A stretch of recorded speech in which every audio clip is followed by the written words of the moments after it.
বিসমিল্লাহির রহমানির রহিম। আসসালামু আলাইকুম। সম্মানিত মুসলিম ভাই বোনেরা, আমরা আজকে এই হাদিসটি শুনব।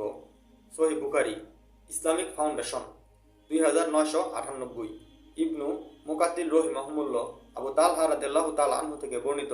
তিনি বলেন, আমি রাসূলুল্লাহ সাল্লাল্লাহু আলাইহি ওয়াসাল্লামকে বলতে শুনেছি, যে ঘরে কুকুর থাকে আর প্রাণীর ছবি থাকে সে ঘরে রহমতের ফেরেশতা প্রবেশ করেন না। সহিহ বুখারী ইসলামিক ফাউন্ডেশন 3000 ইয়াহিয়া ইবনু সুলাইমান রহিমাহুল্লাহ সালিম রাদিয়াল্লাহু তাআলা আনহু তার পিতার নিকট হতে বর্ণনা করেন।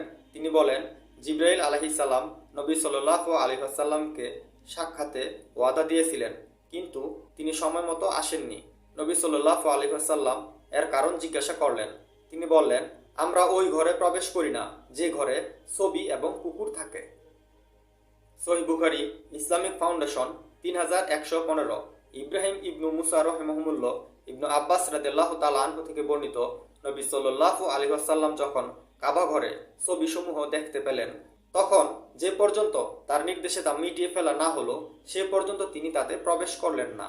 আর তিনি দেখতে পেলেন ইব্রাহিম এবং ইসমাইল আলাইহিমুসসালাম এর হাতে ভাগ্য নির্ধারণের তীর। তখন তিনি বললেন, আল্লাহ তাদের কুরাইশদের উপর লানত বর্ষণ করুক। আল্লাহর কসম, তারা দুজন কখনো ভাগ্য নির্ধারক তীর করেননি। এই হাদিসটি দেখেন সহিহ বুখারী ইসলামিক ফাউন্ডেশন 3114 ইয়াহিয়া ইবনু সুলাইমান রহিমাহুল্লাহ ইবনু আব্বাস রাদিয়াল্লাহু তাআলা আনহু থেকে বর্ণিত। তিনি বলেন, নবী সাল্লাল্লাহু আলাইহি ওয়াসাল্লাম একদা কাবা ঘরে প্রবেশ করলেন। সেখানে তিনি ইব্রাহিম আলাইহিস সালাম ও মারিয়ামের ছবি দেখতে পেলেন। তখন তিনি বললেন, তাদের কুরাইশদের কি হলো?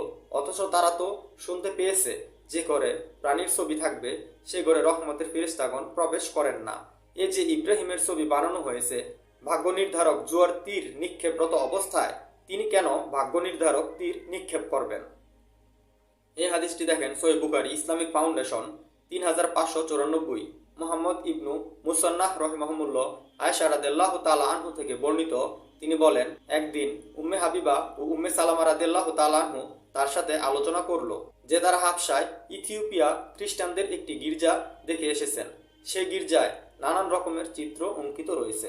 তারা দুজন এসব কথা নবী সাল্লাল্লাহু আলাইহি ওয়াসাল্লামের কাছে এসে উল্লেখ করলেন। তখন তিনি বললেন, এদের অভ্যাস ছিল যে তাদের কোনো নেককার লোক মারা গেলে তার কবরের উপর মসজিদ উপাসনালয় নির্মাণ করত এবং এইসব ছবি অঙ্কিত করে রাখত। এরাই কিয়ামতের দিন আল্লাহর নিকট সর্বনিকৃষ্ট সৃষ্টি হিসেবে পরিণত হবে। সম্মানিত মুসলিম ভাই বোনেরা, এই হাদিসগুলো থেকে কিন্তু আমরা অনেক গুরুত্বপূর্ণ বিষয়গুলো জানতে পারলাম।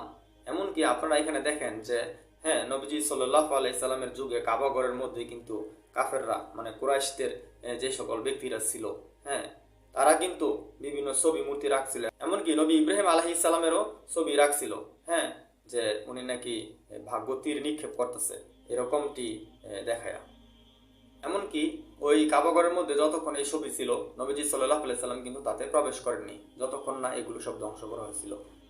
তো চিন্তা করেন, আমাদের নবীজি সাল্লাল্লাহু আলাইহি সাল্লাম যেই ছবি মূর্তির বিরুদ্ধে এত কঠোর পদক্ষেপ নিয়েছিলেন, যেই ছবি মূর্তি থেকে বাঁচার জন্য এত হাদিস বর্ণনা করছেন, এত কথা বলছেন, এত উদাহরণ দিচ্ছেন, এতগুলো জায়গার মধ্যে যে উনি ছবি মূর্তিগুলো ধ্বংস করছেন এবং সেগুলো বিস্তারিতভাবে বর্ণনা করছেন, তারপরেও আমরা কোন অজুহাতে আমাদের সমাজের বড় ব্যক্তিদের, পরহেজগার ব্যক্তিদের, যে কোনো ব্যক্তির ছবি আমরা লাগাই ফেলে দেই, মূর্তি বানায় ফেলে দেই?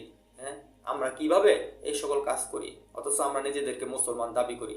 আমরা নিজেদের ঘরে ছবিগুলো রাখি, আমরা নিজেদের ছবিগুলো অপ্রয়োজনীয়ভাবে আমরা লাগাই। আমরা কিভাবে এই কাজগুলো করি? এই হাদিসগুলোর মধ্যে কত ভয়ঙ্কর বার্তা বলা হয়েছে। আল্লাহ তাদের উপর লানত দিচ্ছেন, কিয়ামতের দিন তাদেরকে কঠিন শাস্তি দেওয়া হবে। যেই ঘরের মধ্যে ছবি থাকে সেই ঘরে রহমতের ফেরেশতা আসে না। এমনকি নবীজি সাল্লাল্লাহু আলাইহি সাল্লামের কাছে জিবরাইল আলাইহিস সালাম আসতেও দেরি করছিল এবং কারণ হিসেবে বলছে যে যেই ঘরে কুকুর থাকে, ছবি থাকে, সেখানে তারা আসেন না। তাহলে সম্মানিত মুসলিম ভাই বোনেরা, আমরা কিন্তু অনেকেই আছি শখ করে আমরা কিন্তু কুকুর পালন করি, বাড়ির মধ্যে কুকুরকে স্থান দেই, আমরা কিন্তু কুকুরকে খুব পছন্দ করি, অথচ কিন্তু এগুলো ইসলাম ধর্মে হারাম। এমনকি আমরা যেই ছবির অন্ধকারে ডুবে আছি, সম্মানিত মুসলিম ভাই বোনেরা, আমি আপনাদের সকলকে অনুরোধ করব আপনারা ইমাম মাহাদি মোহাম্মদ কাসিমের সকল রহমানি স্বপ্নগুলো পড়বেন। এখানে আল্লাহ তাআলা বিস্তারিতভাবে তাকে এই সকল শিরিক সম্পর্কে জানাইছেন, মুসলমানদের ভবিষ্যৎ সম্পর্কে জানাইছেন, এবং আমরা যে কিয়ামতের দ্বার প্রান্তে চলে আসছি, বড় বড় ঘটনাগুলো ঘটবে সে সম্পর্কে জানাইছেন। আপনারা অবশ্যই mohammedkasimBangla.com এই ওয়েবসাইটে গিয়ে রহমানি স্বপ্ন বইটি ডাউনলোড করে আপনারা পড়বেন। এই রহমানি স্বপ্নগুলো সকলের সাথে প্রচার করবেন এবং নিজেদের জীবন থেকে সকল রকমের ছবি, মূর্তি, শিরিককে দূরে রাখবেন এবং অন্যদেরকে এই বিষয়ে বার্তা জানাবেন এবং অন্যদেরকে এই বিষয়ে দাওয়াত দিবেন। জাযাকাল্লাহু খায়রান।